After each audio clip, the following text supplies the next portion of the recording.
Good morning all. In the last lesson, we have seen how people have migrated from one place to other and what are the factors of migration. Have people migrated? The general migration. What was the tendency of general migration? People have always migrated from a rural area to an urban area.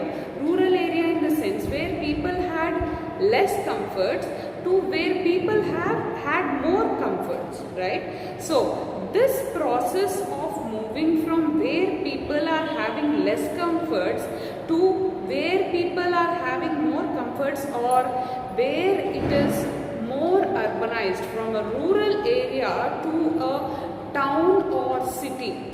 So this process of migration from a rural area to a more urban area is known as urbanization, right? So generally people move for more comforts only. That is what is the normal tendency of people. People do not in migration also we have seen one type of migration, urban to rural migration, right?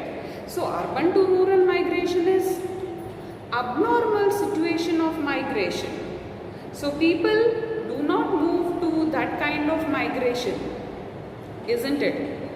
Where they lose all kinds of comforts and go back to where they work hard, isn't it? So this process of moving from a rural area to a more urbanized area is known as urbanization, and that is now our present topic.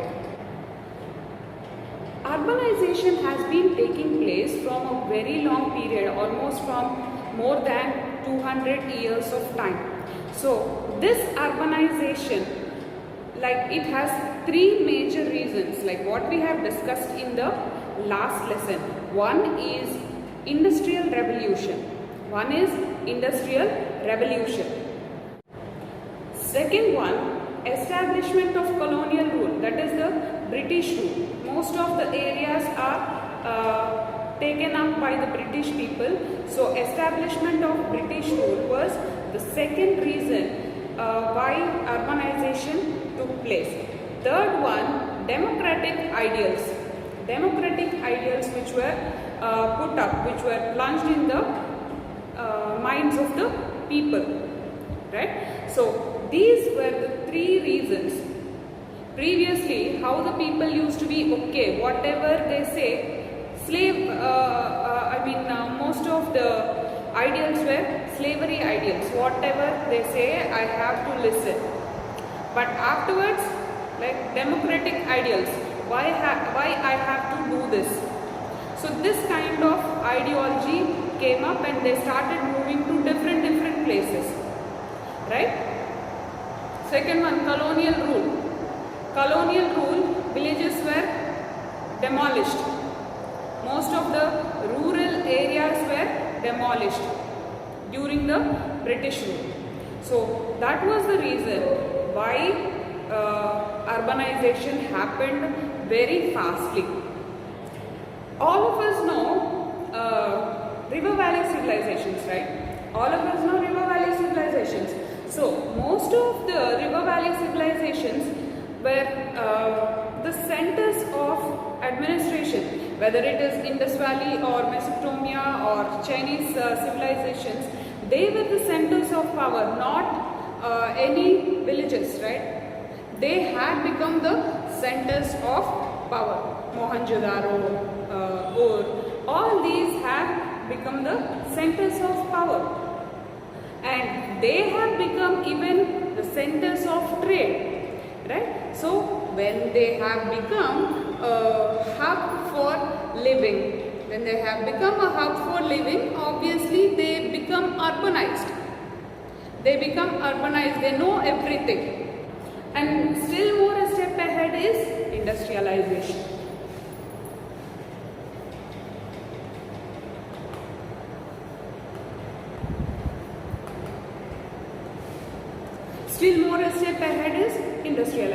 So after this trade and commerce and all, religion, so all this religion and all, artisans, merchants, all put up in the River Valley civilization. So next step is industrialization. So after this industrialization, they started moving in towns and cities.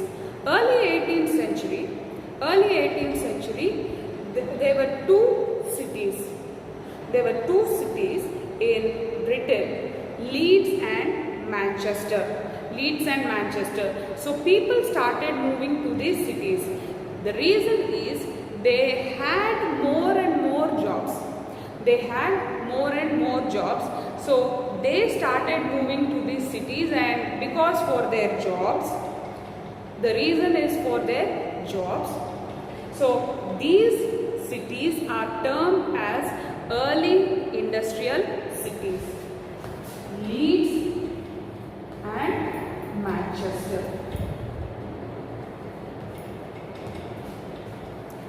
These two cities in Britain are termed as early industrial cities. Similarly, in India, if you take Mumbai and Calcutta, the old name is Bombay. So Bombay and Calcutta. So these two cities are termed as early industrial cities because most of the people, they have gone there for jobs. Bombay is also a port city. Calcutta is also a port city where most of the jobs were provided. Both are financially very good cities where the British people, they have, Calcutta is a place where the British people, they have landed first, and they have started their journey there. Bombay is also financially very good city. So they are providing jobs for many people. So these are industrially very developed cities. So these are termed as the first centers of India, first industrial centers of India. Another two reasons why these Leeds and Manchester became mega cities or industrial cities are, one is agricultural revolution and enclosure movement. Enclosure movement means previously in Britain, most of the lands, they used to have huge lands, open lands. So these lands are open for people. Once this enclosure movement came, so these lands are open for people even if it is a private land. So once it is enclosed by the private owner, it is not the common people, they cannot use this land, and it cannot be used for communal use also. It can be restricted by the owner. Suppose I am having a very big land, normally commons also can come and use my land before the enclosure movement. But after the enclosure movement, I restrict my own land. Okay, I don't keep it even for communal use also. So that is enclosure movement. So that led to urbanization. Previously what the people used to think, okay, we are having a lot of land, we can do anything here, we can do farming here, we can make the sheep graze, or we can make the cattle graze, anything we can do.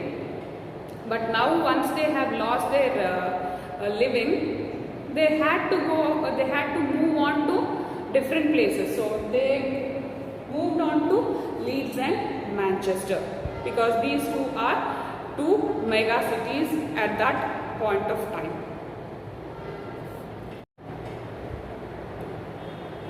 In the mid 19th century, Tamil Nadu was very famous for cotton industry. So people started working in the cotton industry, but at that point of time they could not pay the house rents and all. They even though they worked a lot, they were not able to sell the product. So they started moving on to different places. So just like in migration, urbanization also happens because of two factors. One is the push factor, second one is the pull factor. Push factors means which do not attract, and pull factors means which attract to the place. Pull means just pulling, no? So attracting to that place. So what are the pull factors? One is more economic opportunities. Economic opportunities means which give money. Suppose I can get more money in other countries. So what do? Temporarily I may go to other country, isn't it? I get more comfort in other country. I may go to other country. Or I feel more comfortable here. I rather would like to stay here. If I am in some other country and I am getting more comfort in India, I would migrate to India than in other country, right? If I am getting a better job, then I would go to the other place, right? So it happens like we move on from LDC to HDC. LDC means low developed countries and HDC means high developed countries. So better jobs, better quality of life. Quality of life includes many things: health facilities, educational facilities, quality of living. So all these will be included, and no pollution. Sometimes people consider pollution. So if I am health freak, I'll be considering whether this place is having lot of pollution. Then I'll not, though it is having lot of comfort, then I'll not be going to that place, right? So better quality of life. All these are checkpoints for pull factors. Then what are the push factors? Where I do not have anything. Better climatic conditions are also coming under pull factors. Push factors. Poor economic opportunities. I don't get lot of money. So why will I go? There's no point in going. Less jobs, less services, no bank services, no electricity services, no water supply, nothing is there. So is there any point in going? Next, no proper roads, no proper internet facilities. So is there any point in going to those places where I'm not getting anything? No. So these are all push factors, right? Now let's see what is the impact of urbanization. We have both positive and negative impacts of urbanization. Let's see the positive impact of urbanization. Mostly, this low productivity of agriculture is turning to industrialization, high productivity of industrialization. See, for example, sometimes previously when there was lot of land but agricultural productivity was low. With the use of healthy manures, organic manures, what today's farmers are doing, they are giving a lot of output, lot of produce, and sometimes today's farmers, they are trying to do vertical farming. So this is all because of industrialization, right? So that is one positive impact of urbanization. Second positive impact, most of the people, because they are coming into cities, they have to pay taxes. So that is income to the government. The tax structure will be different from that of the village to a city. So obviously when people are coming into the city, they have to pay lot of tax. So obviously that will be a income to the government, right?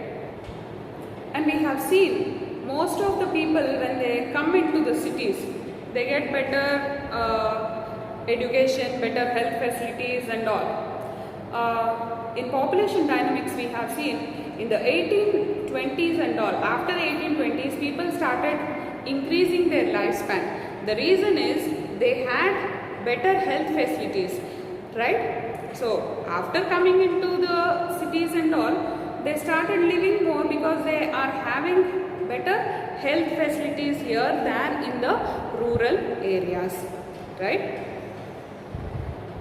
Now if we see to the other side of the coin, that means what are the negative impacts of urbanization. When people are coming more and more to one city, people are coming, when a city is over flooded with people, then there will be contamination of food, contamination of water. Like when food and water are contaminated, obviously people will be suffering with different diseases, right? People will be suffering with different diseases.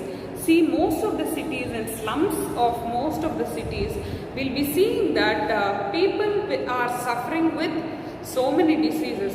In Andhra, if you see the slums of Vizag, if you see, because Vizag is a very industrially developed area, there are so many slums, and people, they suffer from different diseases. And because people are over flooded,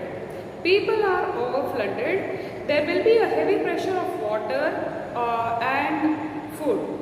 Heavy pressure of water means, suppose a little food is available, that food only has to be distributed among the people who are there in the slum. So they will be getting little food. So that is how this is the other side. This is negative impact of urbanization. Most of the people will be coming, so they will be suffering from all this. We can term into one word like urban poverty.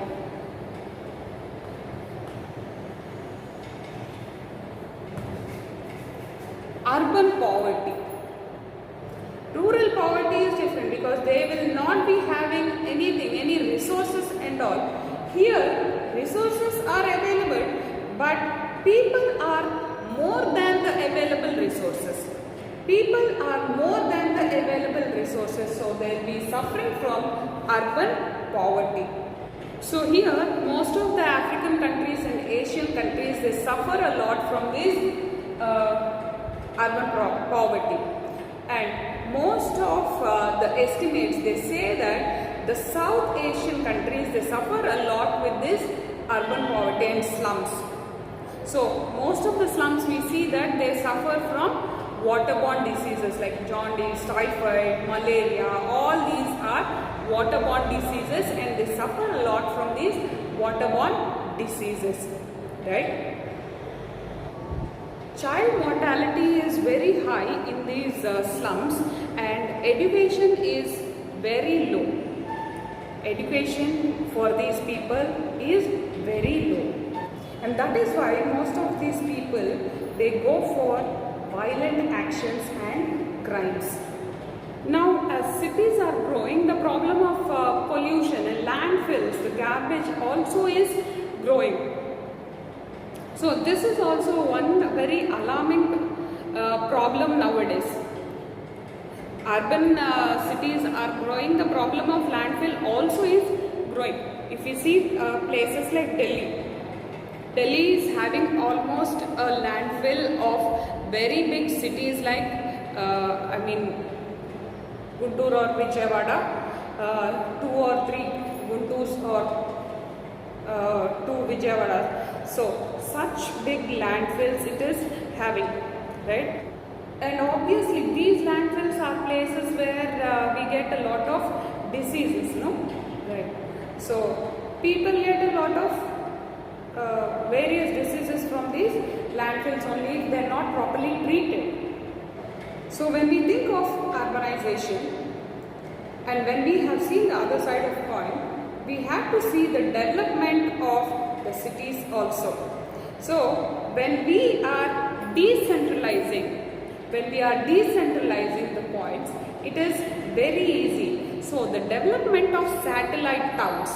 The development of satellite towns is a very good answer to what we have seen to the question now. Instead of developing a very big urban area, developing a small satellite areas, developing small satellite areas adjacent to the very big corporations is easier. For example, Kalyani near Bombay. That's a small, satellite city, old satellite city. Kalyan near Kolkata. All these are satellite cities which were developed long ago. So like this, small cities are emerging up. So these small cities which are emerging near mega cities, they are known as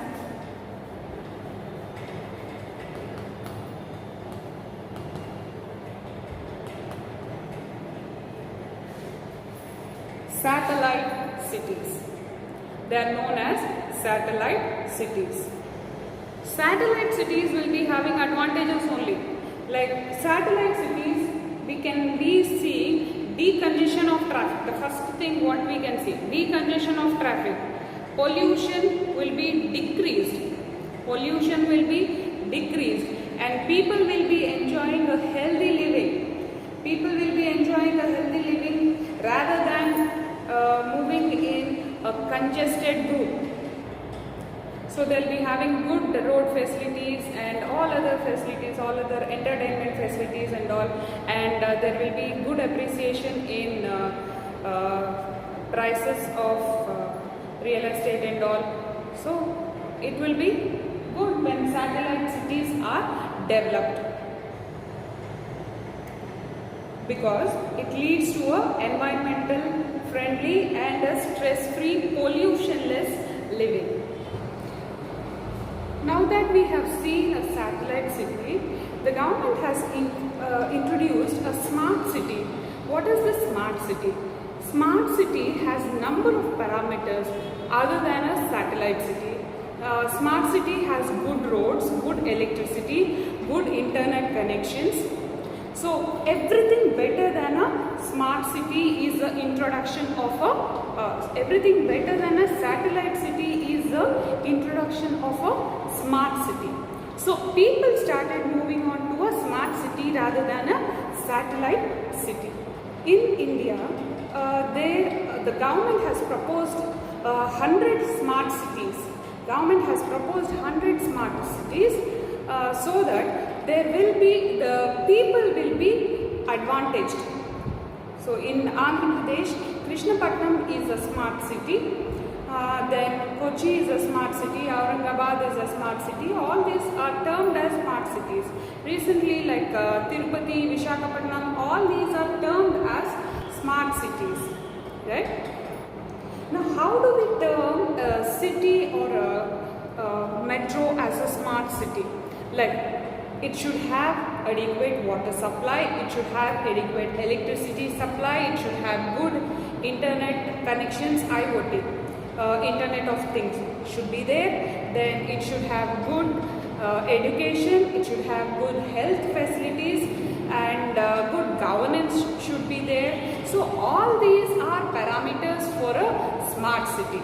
So having all these, the government will be giving the tag of a smart city.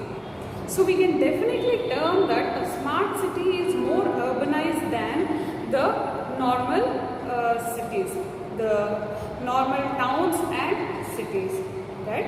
So this is urbanization, what we have seen. So in this lesson we have covered what are the push and pull factors for urbanization and how people are moving towards urban towns and cities nowadays.